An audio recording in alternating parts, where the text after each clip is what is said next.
രാഹുൽ ഗാന്ധിയുടെ ഒരു നടപടി വലിയ വിവാദമായിട്ടുണ്ട്. അതായത് ഒരു ഡ്രസ് കോഡ് നിർദ്ദേശിച്ചിരുന്നു. രാജ്യത്തിൻ്റെ ഒരു അഭിമാനത്തിൻ്റെ ഭാഗമായിട്ടുള്ള പട്ക അത് ധരിക്കാതെയാണ്, അതായത് രാഷ്ട്രപതിയോട് അനാദരവ് കാണിച്ചു എന്ന നിലയ്ക്കാണ് രാഹുൽ ഗാന്ധി ഇപ്പോൾ വിമർശിക്കപ്പെടുന്നത്. അതിന് കാരണം ശരിക്കും സാധാരണ ഇപ്പോൾ രാഹുൽ ഗാന്ധിക്ക് ഞാൻ മനസ്സിലാക്കുന്ന അദ്ദേഹത്തിന് ഈ നാടിൻ്റെ ഇത്തരത്തിലെ ചില ട്രഡീഷൻസ് ഉണ്ട്.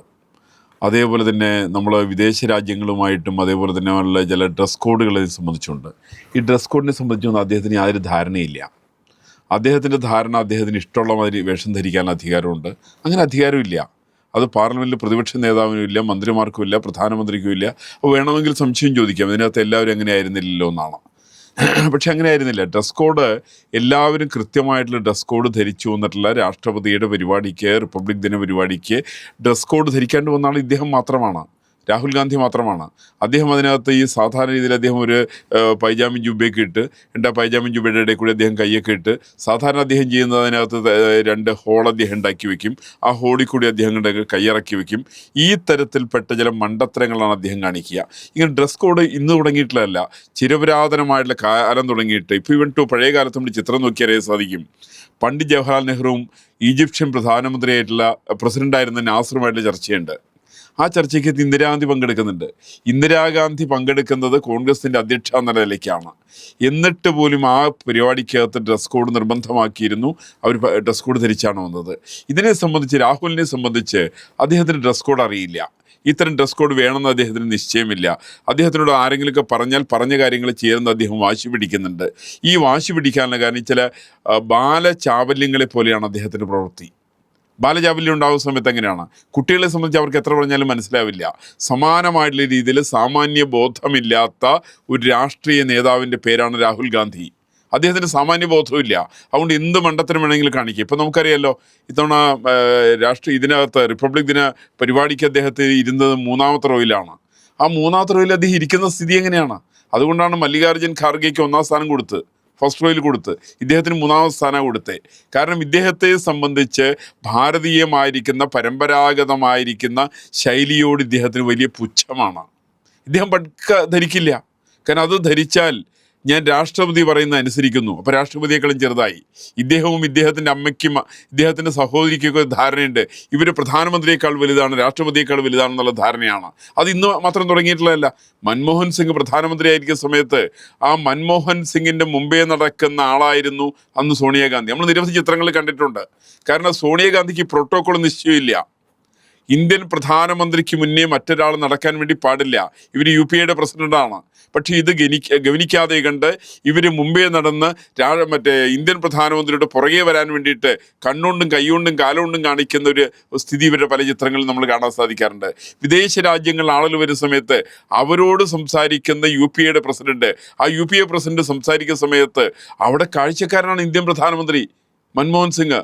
നമുക്ക് ശരിക്കും മഹാപണ്ഡിതനായിരിക്കുന്ന, എല്ലാവർക്കും ബഹുമാനം തോന്നേണ്ട ഒരാളെ തന്നെയായിരുന്നു മൻമോഹൻ സിംഗ്. അങ്ങനെയുള്ള മൻമോഹൻ സിംഗിനെ നോക്കുകുത്തിയാക്കിക്കൊണ്ടിരിക്കുന്ന ഒരു സമീപനമായിരുന്നു സോണിയാഗാന്ധിക്ക് ഉണ്ടായിരുന്നത്.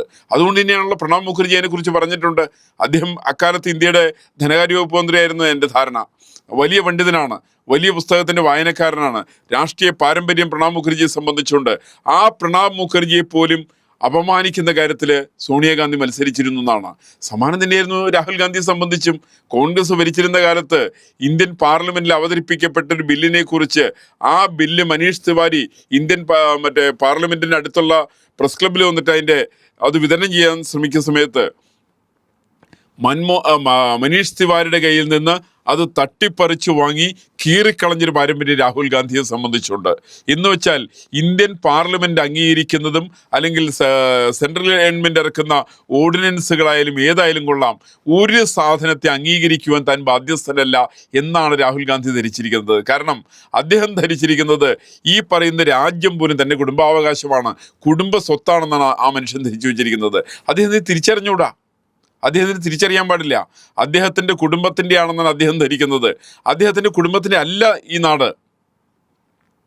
അത് പഴയ കാലത്തുള്ള ചില രാഷ്ട്രീയ നേതാക്കന്മാരുടെ ഔദാര്യത്തിൻ്റെ ഫലമായിട്ട് ഇദ്ദേഹത്തിൻ്റെ മുതുമുത്തച്ഛനായിരിക്കുന്ന പണ്ഡിറ്റ് ജവഹർലാൽ നെഹ്റു തുടങ്ങിയിട്ട് ഇതിൻ്റെ ഭരണസാരഥ്യം ഏറ്റെടുത്തുവെങ്കിൽ താവടിയായിട്ട് അദ്ദേഹത്തിൻ്റെ മകളായിട്ടുള്ള ഇന്ദിരാഗാന്ധിയിലേക്കും അവരുടെ മകനായിരിക്കുന്ന രാഹുൽ ഗാന്ധിയിലേക്കും രാജീവ് ഗാന്ധിയിലേക്കും ആ രാജീവ് ഗാന്ധിയിൽ നിന്ന് രാഹുൽ ഗാന്ധിയിലേക്ക് കിട്ടുമെന്നാണ് ഇദ്ദേഹം ധരിക്കുന്നത്.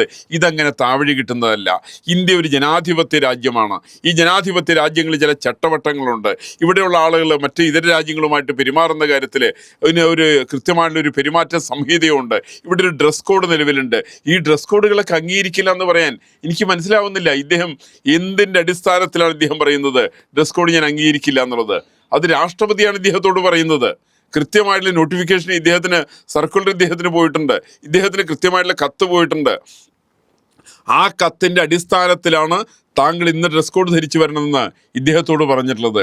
എന്നിട്ടാണ് അവിടെയുള്ള ബാക്കിയുള്ളവർക്കൊക്കെ ഡ്രസ് കോഡ് ബാധകമാണ്, രാഹുൽ ഗാന്ധിക്ക് ബാധകമല്ല. അദ്ദേഹം ധരിക്കുന്നത് ഈ നാടെന്ന് പറയുന്നത് നെഹ്റു കുടുംബത്തിൻ്റെ കുത്തകാവകാശമായിരിക്കുന്ന അവർ കുടുംബസ്വത്താണെന്ന് അദ്ദേഹം തെറ്റിദ്ധരിക്കുന്നുണ്ട്. പക്ഷെ അദ്ദേഹം മനസ്സിലാക്കേണ്ട വസ്തുത ഇത് അദ്ദേഹത്തിൻ്റെ കുടുംബസ്വത്തേയല്ല. അദ്ദേഹത്തിൻ്റെ കുടുംബത്തിൻ്റെ കാരണവരായിരിക്കുന്ന പണ്ഡിറ്റ് ജവഹർലാൽ നെഹ്റുവിൻ്റെ പാരമ്പര്യം തുടങ്ങിയിട്ട് ഈ നാടിനെ പലപ്പോഴും നശിപ്പിക്കുന്ന കാര്യത്തിൽ വലിയ പങ്കുവഹിച്ചുള്ള കുടുംബമാണ് നെഹ്റു കുടുംബം. അടിയന്തരാവസ്ഥ പ്രഖ്യാപിച്ച് മാത്രം ഞാൻ പറയുന്നില്ല.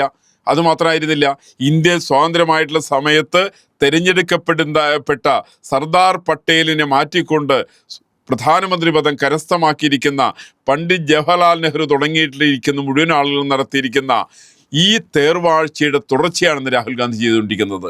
ഇതൊരു സാമാന്യ മര്യാദയ്ക്ക് നിരക്കുന്നതല്ല. പക്ഷേ ആകെയുള്ള വ്യത്യാസം അവർക്ക് കുറച്ചുകൂടി ബുദ്ധി ഉണ്ടായിരുന്നു വേണമെങ്കിൽ പറയാം. രാഹുൽ ഗാന്ധിയെ സംബന്ധിച്ചില്ലാത്തൊരു സാധനം ബുദ്ധി അദ്ദേഹത്തിന് തൊട്ടുതെറിച്ചിട്ടില്ല. അദ്ദേഹത്തിന് ഇത്തരം കാര്യപരിപാടികളെ സംബന്ധിച്ച് യാതൊരു നിശ്ചയമില്ല. അത് ഇന്ദിരാഗാന്ധിയും അല്ലെങ്കിൽ രാജീവ് ഗാന്ധിയും മറ്റവരൊക്കെ പ്രോട്ടോകോൾ പാലിച്ചിട്ടുണ്ട്. അവരൊക്കെ പരമ്പരാഗതമായിട്ട് വേഷം ധരിച്ചിട്ടുണ്ട്. അവരൊക്കെ പട്ക ധരിച്ചിട്ടുണ്ട്. പക്ഷേ ഇദ്ദേഹം ധരിക്കുന്നത് ഇത് ധരിക്കാൻ ഞാൻ ബാധ്യസ്ഥനല്ല, കാരണം ഞാൻ യുവരാജാവാണ്. അങ്ങനെ യുവരാജാവ് പട്ക ധരിക്കാതെ വന്നു കഴിഞ്ഞിട്ടുണ്ടെങ്കിൽ അത് തികച്ചും ഭാരതത്തിൻ്റെ രാഷ്ട്രപതിയോട് കാണിക്കുന്ന ഒരു അവഹേളനം തന്നെയാണ്. ഈ അവഹേളനമാണ് ഇവിടുത്തെ വിഷയം. ഇത് BJP പറഞ്ഞു, കോൺഗ്രസ് പറഞ്ഞു എന്നുള്ളതല്ല പ്രശ്നം.